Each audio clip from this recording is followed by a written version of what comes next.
जय महाराष्ट्र. नीट exam कोणत्या कोर्ससाठी रद्द करण्यात आली? नीट एक्झाम रद्द का करण्यात आली? नीट एक्झाम केव्हापासून घेतली जाणार आहे? NCAHP कोणतं नोटीस काढली? त्याच्यावरती NTA कोणतं अहवाल सादर केला? 2026 ची नीट एक्झामची प्रवेश प्रक्रिया कशी असणार आहे? नीट एक्झामच्या भविष्यातील संधी कोणत्या आहेत आणि वैद्यकीय क्षेत्रात कोणते नवे बदल करण्यात आलेले आहेत?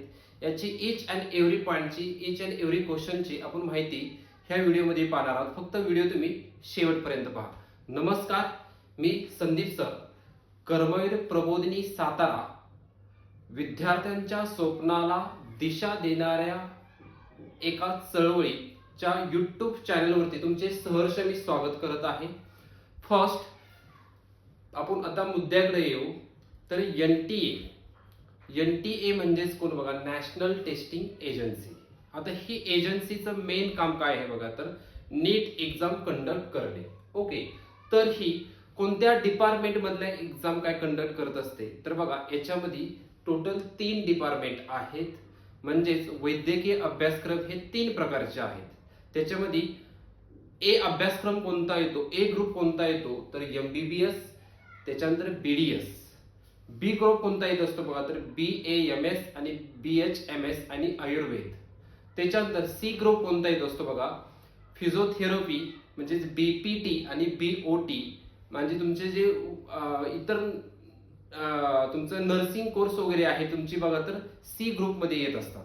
आता नुकतंच काय केलं बघा, तर NTA एक नोटीस जारी केलं की ग्रुप सी जे आहे याची जी प्रवेश प्रक्रिया आहे यांच्यासाठी, ह्या विद्यार्थ्यांसाठी नीट एक्झाम ही अनिवार्य केली गेली नाही.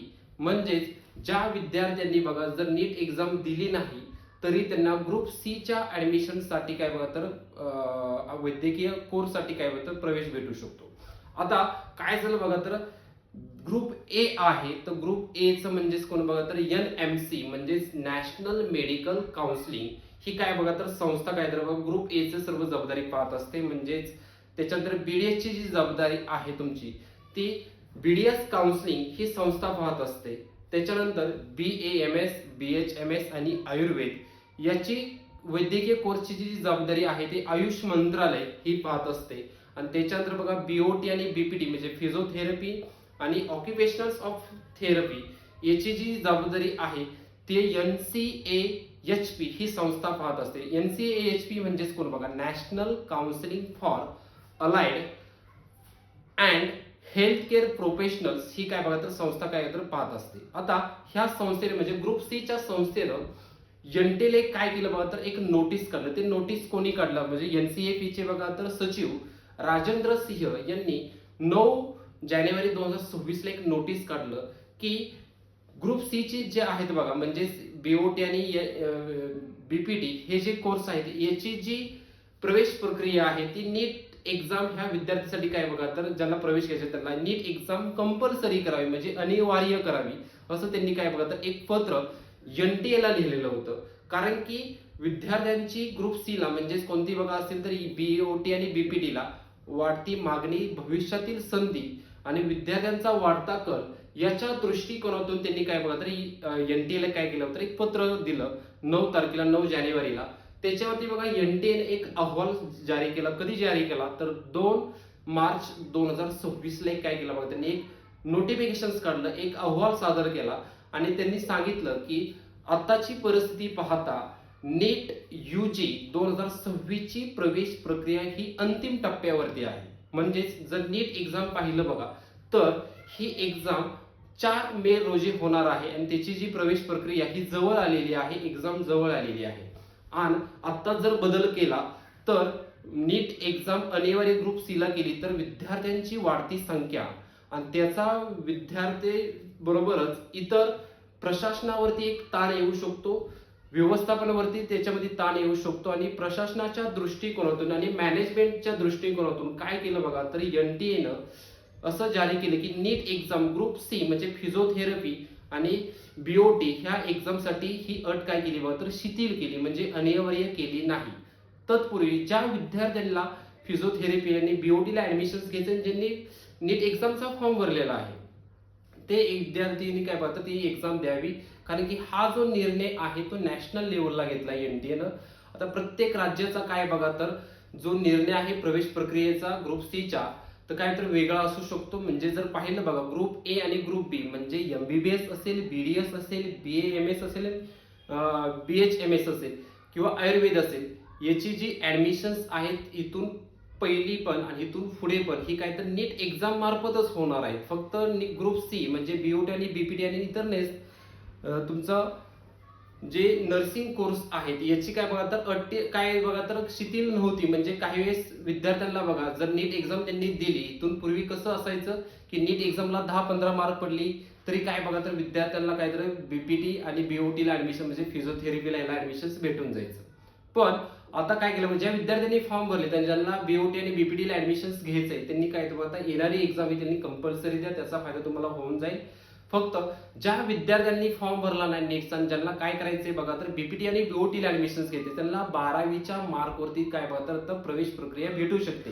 म्हणजे त्यांना नीट एक्झाम कंपल्सरी केलेली आहे, नीट एक्झाम त्याच्यासाठी रद्द करण्यात आलेली आहे. म्हणजे असे विद्यार्थी त्यांना काय बघा तर ते प्रवेश प्रक्रिया घेऊ शकतात. म्हणजे कोण घेऊ शकतं की ज्यांना 12वीला पीसीबीला म्हणजे फिजिक्स केमिस्ट्री बायोला 50% आहेत, 50% आहेत, म्हणजे टोटल 300 पैकी 150 मार्क आहेत. आणि इतर रिझर्व्ह कॅटेगरी आहेत ओबीसी असेल त्यांना 120 मार्क आहेत. असे विद्यार्थी पण काय बघा तर तुमचे बीपीटी आणि बीओटीला ह्या वर्षीपासून काहीतरी बघा ऍडमिशन घेऊ शकतात. इथून पूर्वी पण घेऊ शकत असते, कारण की प्रत्येक राज्याचा ग्रुप सी साठीचा काय बघा तर क्रायटेरिया जीआर काय तर वेगळा होता, नियम वेगळे होते. आता पण हा जो निर्णय आहे फक्त नॅशनल लेव्हलला आहे. प्रत्येक राज्याचा वेगवेगळा निर्णय असू शकतो इतर परीक्षा संदर्भात. आता जर आपण पाहिलं बघा तर ही एक्झाम बीपीटी आणि बीओटी म्हणजे फिजिओथेरपी आणि ऑक्युपेशनल ऑफ थेरी याच्यामध्ये जर पाहिलं बघा तर टोटल 3 टाईपचेच कॉलेज असतात. बीपीटी आणि बीओटीला जर पाहिले तर बेसिकली बघा तर 3 टाईपचे कॉलेज असतात. एक असतं बघा तर ए गव्हर्नमेंट कॉलेज, बी प्रायव्हेट कॉलेज आणि सेमी गव्हर्नमेंट कॉलेज आणि सी असतात डीम्ड युनिव्हर्सिटी. बघा तर प्रायव्हेट गव्हर्नमेंट कॉलेजची संख्या महाराष्ट्रात पाहिजे तर खूप कमी आहे. बाकी बघा डीम्ड युनिव्हर्सिटी स्वतःची काय बघा तर एंट्रन्स एक्झाम घेऊन तुमचं काय तर बघा ऍडमिशन देत असतात. ओके, आता याच्यामध्ये जर पाहिलं बघा तर ह्या जो निर्णय आहे फक्त एनटीएने घेतलाय तर अकॅडमिक 26-27 फक्त साठीच घेतला आहे की एक्झाम काय बघा अनिवार्य केली गेली नाही, नीट एक्झाम अनिवार्य केली गेली नाही ग्रुप सी साठी. पण इथून पुढे बघा 27-28च्या अभ्यासक्रमापासून बघा तुमची ग्रुप सी म्हणजे फिजिओथेरपी आणि बीओटी याच्यासाठी काय बघा तर तुमची जर नीट एक्झाम ही काय तर कंपल्सरी केली गेली जाणार आहे. हा निर्णय फक्त बघा तर ह्या वर्षासाठीच फक्त काय बघा तर लागू आहे, तर कंपल्सरी अनिवार्य केली नाही, रद्द केली गेलेली आहे.